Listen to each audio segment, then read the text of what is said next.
What's up, you guys? Welcome to today's video. As you can tell by the title, we are on episode 2 of What is Blank Addiction Like? Today we're going to be talking about my pill addiction, how it started, and what that looked like for me personally. For those new to my channel, I'm a recovering addict who served time in prison, and I will leave my entire crazy life story in the description box down below. If you want to follow me on any other social media platform, TikTok, Instagram, Patreon, that's $2. It's only ever going to be $2. That is linked in the description box down below as well. And we have a vlog channel, so you should follow me there. See me vlogging and chilling with my family and all of that stuff. Before we get into it, I just want to say that when I'm filming this video, it is December 30th, 2020. Happy New Year to all of you. Thank you so much for being here and subscribing to the channel and sharing the channel and commenting kind words. I appreciate you guys so much and I'm so grateful for you. So I'm very excited to go into 2021, but let's go into that quietly. No one spook 2021, okay? All right, without further ado, let's go ahead and get started.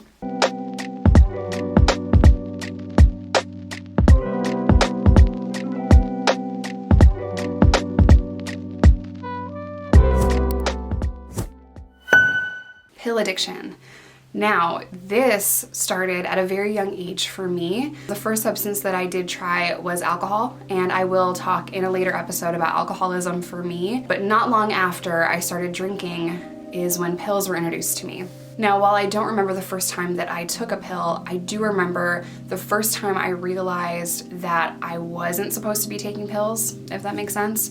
Keep in mind, I'm 12 and 13 years old, 12 when I started alcohol, 13 when pills were introduced to me, and I was linked up with people that would party, so I wanted to be around like-minded people. I was a very socially awkward, depressed, angry teenager. I had a chip on my shoulder and I had a really bad temper. That probably stemmed from all of the years I was bullied. I had a short haircut as a kid and crossbite teeth, which I still have, and I was bullied mercilessly for that. I never had fancy clothes because we were poor. I grew up in Section 8 housing, and I thought the worst thing in the world a person could be is poor. Because we struggled so much, there wasn't always food in the house. I never had nice brand new shoes, and I've even had shoes with holes in them because that's just what you gotta do when you're poor, you know? And I grew up with that mindset that being poor was horrible and I just didn't want to be poor. So very early on I started selling substances. The first substance that I sold was weed, but just to get back on track with my pill addiction, I was at a party and the only friend in the world that I had at the time, we met in detention, she told me to go upstairs and take this lockbox from this guy that was throwing this party. I didn't ask any questions. I went upstairs, looked around for a little while, and eventually found this lockbox, immediately put it in my bag, and went downstairs, gave her the look, like the signal, like, oh girl, I got it, and we left. We went back to her house, opened it, and there was money in it and cocaine. We used all of that, and the next morning I remember calling my mom asking if I could stay at my friend's house another night, and she said I could, and we basically were just on a bender for this weekend, I think. However, that party came to a rapid close. Not the day after the party, but the next day, so 2 days later, I was walking home, and I was jumped by 4 or 5 girls who were very mad that I stole money from this guy, and I had a smart mouth. I knew that they were gonna hurt me, but I wasn't gonna go down without a fight, and I hadn't been in many fights at that time, but the advice that I had always received was throw the first punch. So this girl says to me in a very aggressive way, where is the stuff? And I told her it was up my nose, and she was mad and these other girls were mad, and I punched her in the face. And that was the only hit I got in. They jumped me so badly. My ribs were cracked, my face was busted up, and they knocked me out. And I remember kind of just sliding on the pavement as they were kicking me in the ribs. Like my face was just going as they're kicking me, and I felt the scraping on my face. And my eye was so swollen that the doctors told me that I probably was not going to have full use of my right eye. I do, it's fine, but doctors get really nervous when there's so much swelling around your eye. I believe they kicked me in the eye when I was down. So I was prescribed OxyContin at 13 years old, and a friend of mine came over and she said, "How are you feeling?"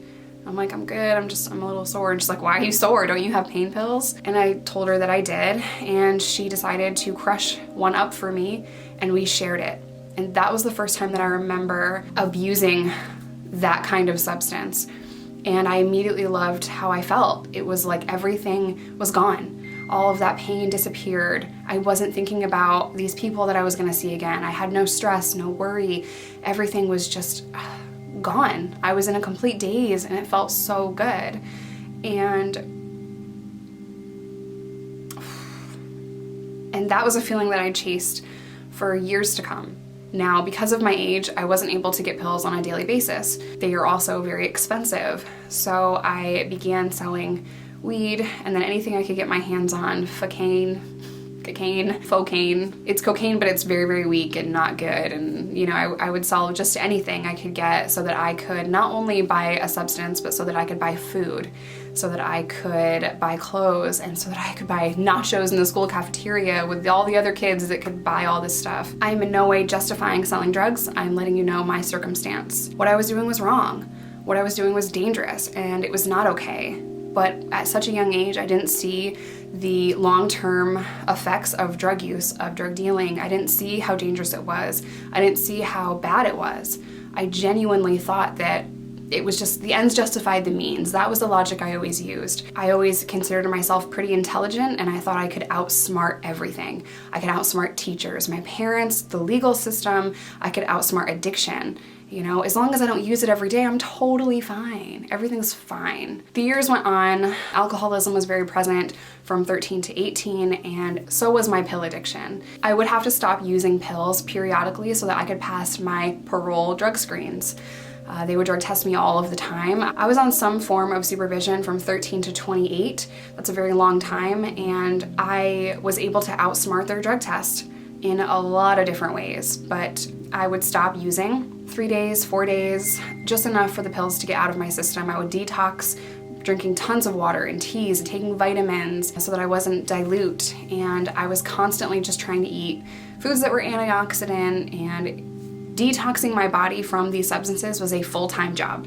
It was very difficult to do. It was very difficult to hide this from parole, from my parents, from the school. And ultimately, I failed many times doing that, because how do you hide a drug addiction? Sooner or later, people are gonna take notice and they're gonna figure it out. I went to school smelling like alcohol more days than I went to school not smelling like alcohol or weed or falling asleep in class. And it was a really bad situation. And my teachers at the time did take notice of something's off. Something's not okay. You know, she is using a substance, she is drinking, I've been kicked out of class. I basically lived in in-school suspension if I bothered to show up at all. My addiction got so out of control by the time I was 17 that I dropped out of high school. And I remember specifically the day that I dropped out. I was so pissed. I didn't feel good. I hadn't been able to get any pills. I hadn't been able to do anything because everyone was watching me at the time, and I was broke and I was just struggling. And I went to school. I sat through first period, and I decided after that bell rings that I'm gonna walk out those doors and never go back. And I remember walking out of the building. You know, one teacher was like, hey, where are you going? I completely ignored him, and I just kept walking. And I remember walking down the sidewalk, and I felt free. I felt free. I felt like this was a weight lifted off of my shoulders. Now, no 17-year-old should drop out of high school and feel free. That's how controlled I felt. You know, parole was controlling me, school was controlling me, my parents. Just felt like I didn't have a double life. I had a triple and quadruple life. I had to put on this mask in front of everyone. My job, the school, parole, my parents, and it was just a constant thing. So when I had one less thing on my plate, I felt so relieved. And I went to a family member's house. It was about, 9 a.m. probably. And one of my family members struggles with addiction also. And everyone was still passed out from the night before, except for my family member who was up because he was smoking crack the night before. I walked in, and that's where I felt most comfortable, in this trap house in Sydney. And that is where I was accepted. No one looked at me crazy because I was there. Everyone was nice to me and accepted me, and I loved it there. A friend of mine was like, hey, you doing okay? Everything fine? And I remember just being really happy that they were there. And I told him I didn't feel good, I couldn't get any pills, and he said, how much money you got? And I had a little bit on me, and he said, I can get you dope. And I'm like, what? What do you mean dope? And he said, dog food. No light bulbs went off. And I'm like, what the fuck? What are you talking about? He said, come on, I can get you heroin. And I'm like, whoa. That took a hard left into, fuck that, I don't take heroin. I'm a pill addict. Now here comes that superiority, that I take this, not that. I'm not an addict, I don't have a problem. That denial and that lie that addicts tell themselves, like, I'm not a really bad addict because I don't do that over there that those addicts do. And he said it's cheaper, it's better, you know, you're wasting your money buying pills. And I'm like, I don't even want to hear it, dude. I don't even want to hear it. Like, I'm good, I'm straight, I don't need heroin. Calm down. Not long after that, I had gotten married and separated from Steve. Now, if you have not seen that video, I will leave it on the card up here or wherever it pops up on the screen. It was a very emotionally abusive relationship, and he had left. Now I'm 18. We didn't live together for very long because I was hiding an addiction. Now, 6 months later, pills are even more difficult to find in upstate New York, and it is a nightmare trying to find them. Now I have no choice. So I go back to that same trap house and just hanging out, and that same friend comes up to me and says, let's go for a ride. And I'm like, okay, I'm not doing anything else, you know? So I get in his car, I go for a ride, and he's looking to score dog food, which is code for heroin. And he's like, how much money you got on you? Which is a very common question that this friend asked me. And I said, I got like $300. He said, give it to me. I'm like, dude, what? No. And he's like, I'm gonna make sure that we're okay. You know, so I'm like, fine. I gave it to him. We pulled up to a little spot. He went in this house. He brought dope back to the car. We went back to my house. He separated a few bags for himself, a few bags for me, told me to be careful, and he left. And just like that, my addiction to heroin began. My pill addiction was very inconsistent because it was so difficult to get. And I was constantly around, you know, different people and looking for it here and looking for it there and binge drinking alcohol. And I remember when I was struggling with my pill addiction, I remember thinking that I have everything under control and I'm completely okay. And it's just a little pill, who cares? And the days where I couldn't find the pills that I wanted, I would take cold medicine.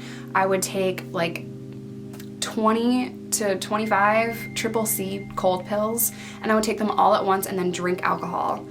I mean, I was just doing anything that I could to feel good. And the whole time I had no idea that I was struggling with mental health issues. The whole time I thought that everything was fine, I just like to party, I'm okay. Quite often in pill addiction, it progresses to heroin for lack of availability and the fact that heroin is much cheaper. So it wasn't long until it progressed into a heroin addiction. I will say that I didn't have extreme detox symptoms when I was on pills because I wasn't doing them every single day. You know, I would have a headache, I'd feel hungover, I wouldn't feel great, but I wouldn't be in full-blown withdrawals from it. That came later when I was an intravenous heroin user, but when I was using pills, I just didn't feel great, you know? It basically felt like a really, really, really bad hangover, and I would suffer through that a day, 2 days, 3 days and be okay, or drink alcohol to make it go away, and I felt fine. If I could tell my younger self anything, it would be to listen to the people at drug and alcohol counseling. I was court ordered to go to drug and alcohol, to all kinds of things, from meetings to drug and alcohol to all kinds of stuff. I didn't take it seriously, and I was very offended that I kept getting put in therapy and drug and alcohol counseling because I felt as though there was nothing wrong with me. So again, if I would tell my younger self anything, it would be to listen to the professionals. You don't know everything and you do need help. I thought that reaching out for help or admitting that I had a problem meant that I was weak-minded, because those are the misconceptions about addiction, that those that get addicted are weak-minded people, and that is not freaking true. I have partied with people that could do every substance I was doing and then the next day wouldn't need it, could go to work and be completely okay. If you have ever tried any of these substances and you did not get addicted, you are freaking lucky.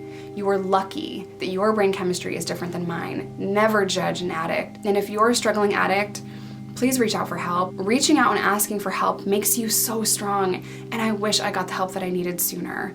Addiction is wiping out our generation. So if you are in active addiction, please reach out for help. And if you have no one to reach out to, my email address is linked in the description box of this video. My dear friend, Jen Cutting, I will link her channel down below as well. She sends out Narcan. You just have to pay for shipping. Narcan reverses the effects of overdoses. It's a nose spray that can save a life. I will leave all that information in the description box down below. I'm gonna end today's video here. Stay tuned for episode 3, which will be what is heroin addiction like. I love you guys. Stay safe, stay sober, whatever that looks like to you, because there is no wrong way to recover. And I will see you in my next one.